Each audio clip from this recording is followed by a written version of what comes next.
So the band was established in 2015 in Cape Coral, and who are the members entirely?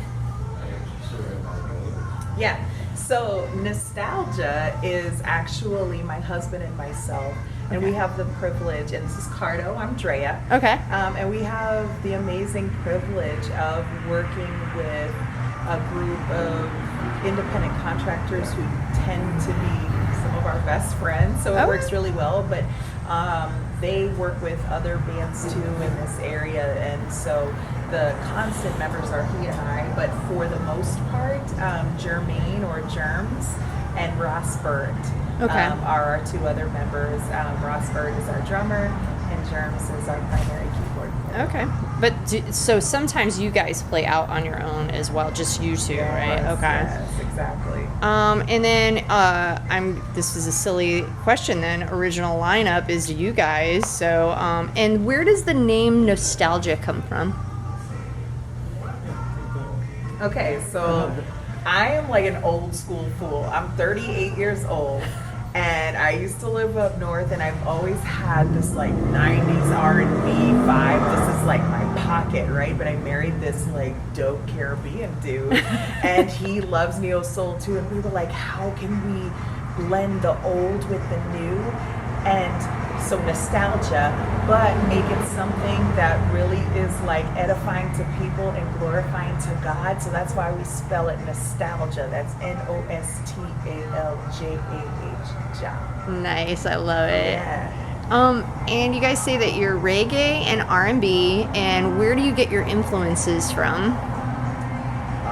It's from a plethora of different artists, and it's just it's a weird.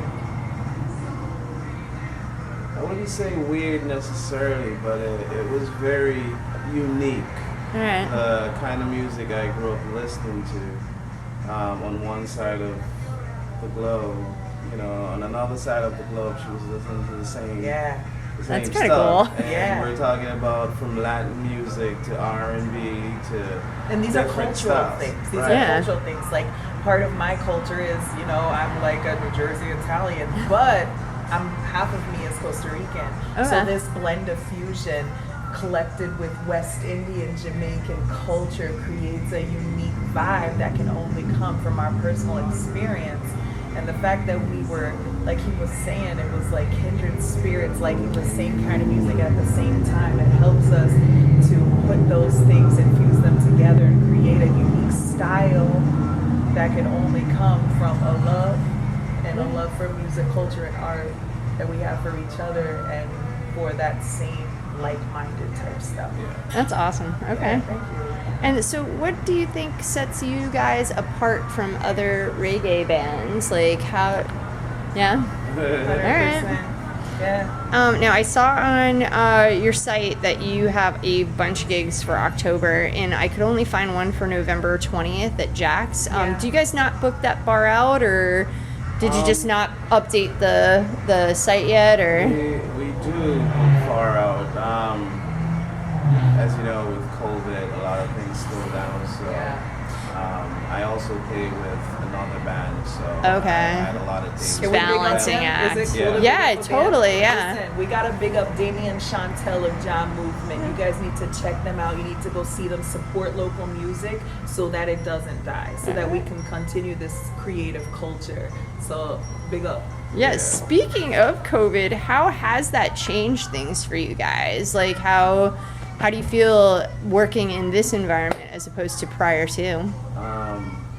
It's very different, and we have to actually think about the consequences of being out in public. Yeah. With people, and then bringing that back home to our friends and families.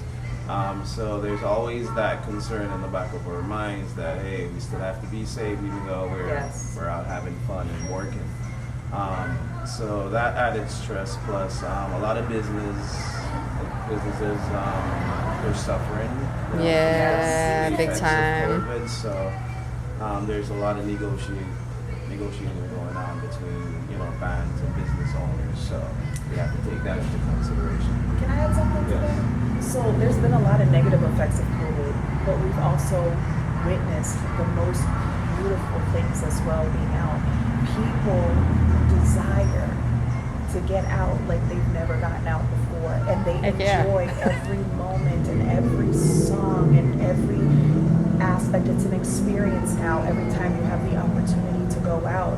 And we are musicians, we're creative beings, and when we create and it touches somebody, it just makes us, it just elevates all of us. And so with all this stuff with COVID, I have to still say and give thanks to Jah, because we've got to experience music and a closeness and time with each other to become and develop as artists, and it's still going, and create these friendships and relationships with people. And and I really do give thanks to Jah for COVID, because if it wasn't for that, people wouldn't love and experience life the way that they are right now in its true form, freely. Yeah. Because it feels free to even be out of your house. It really does. Literally. It literally does. We were on lockdown. Yeah. You know what I'm saying? So to be free, it's dope. All right. Yeah. So who is your audience? Everyone. Everyone? Reggae music is a very unique style of music, and I'm so grateful that this influence came from him, because reggae music out of Jamaica, their thing, and I learned this from him, is that out of many there are one. And love and creativity, it's a universal language. We all speak it. It doesn't matter what your dialect is. It doesn't matter what your primary language is. Music, and reggae music in particular, brings together people all over the world. Like, you know, it's amazing, and it has a message, and it has something that makes you move. And yeah, what do you think? I agree. Yeah, I agree. It's just, there's always an underlying message behind, most reggae songs. It's conscious. We're conscious musicians. Well, that would be one of my next questions. What is your message? Love being the main thing. Love. All right. You said it. Universal love. Yep. Love. Love. Because love changes everything. And Jah is love. Jah is what our version of love is. Love it. That's where it comes from. So I saw that you guys had listed a few of your most popular tracks on your website. Can you tell me about a couple of your favorites and why they're your favorites?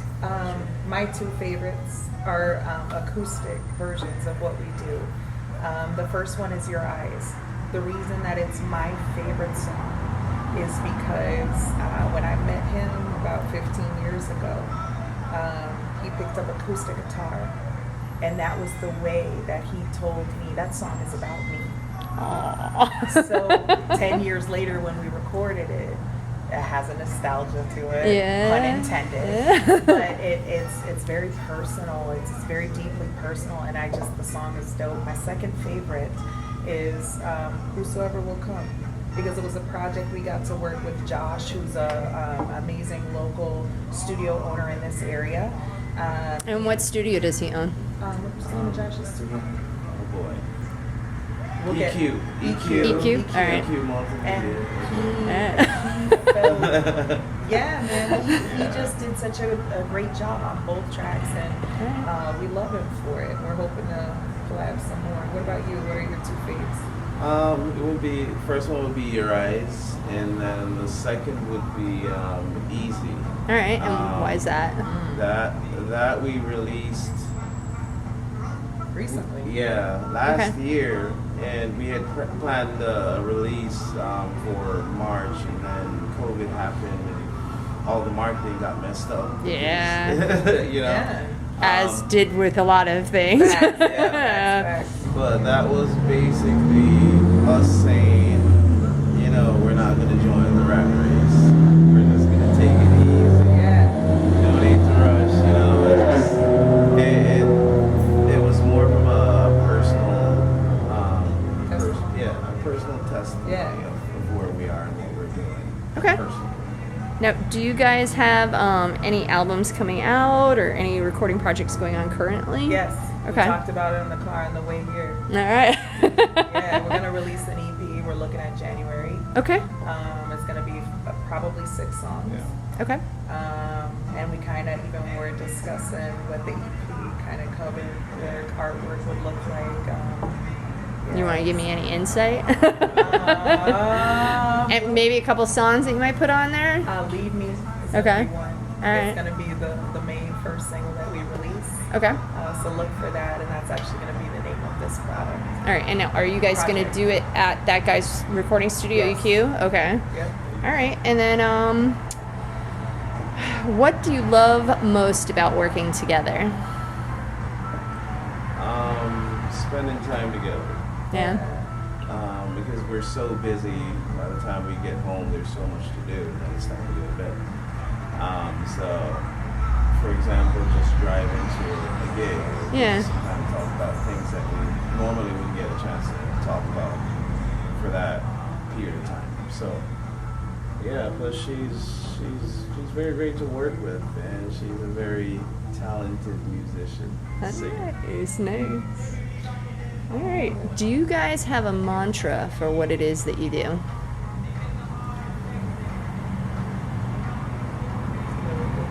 I never Define mantra.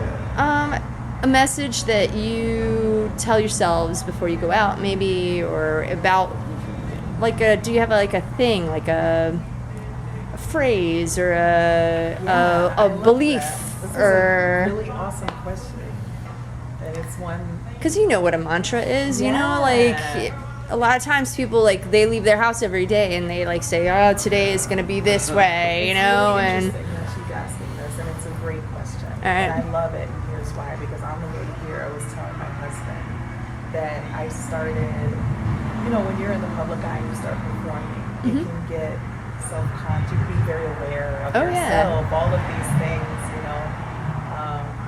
And I tell myself lately, from the great Lizzo, I took a DNA test and I realized I'm 100% that fill in the blank.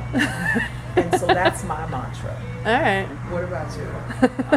For me, it surrounds original music. Just being able to touch someone. And I've shared this with her before. There are a few of her songs that are on YouTube. Where people have commented, "Oh, this helped me through my depression." Or someone That's lost really a loved good. one, and, you know, and that's good for me. Yeah. You know, that's enough for me. Nice. Anyway, are there any memorable moments from performing that you can give me some insight into? Yes. All right. And we actually, it's one of the primary pictures that we post on our website. So we have a family. We have 2 children. We're a blended family. We have a 19-year-old and we have a 3-year-old together. Wow, you guys do not look old enough to have a 19-year-old Oh my around. gosh. Listen, we have a 19 and a 3 in the same house. So pray for us. Woo! Because we need all the prayers. But, you know, my favorite photo, because he's my miracle baby, you know, I had a baby older in life because I'm 38 years old, right? So my favorite photo is being pregnant, 9 months pregnant, at the Cape Coral Reggae Festival.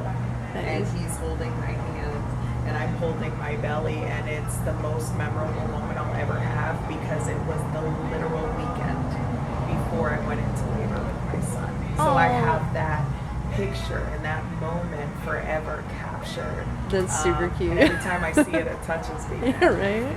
Yeah. Anyway, so do you guys have anything that you would like me to share specifically? Anything comes to mind? Like any projects, any?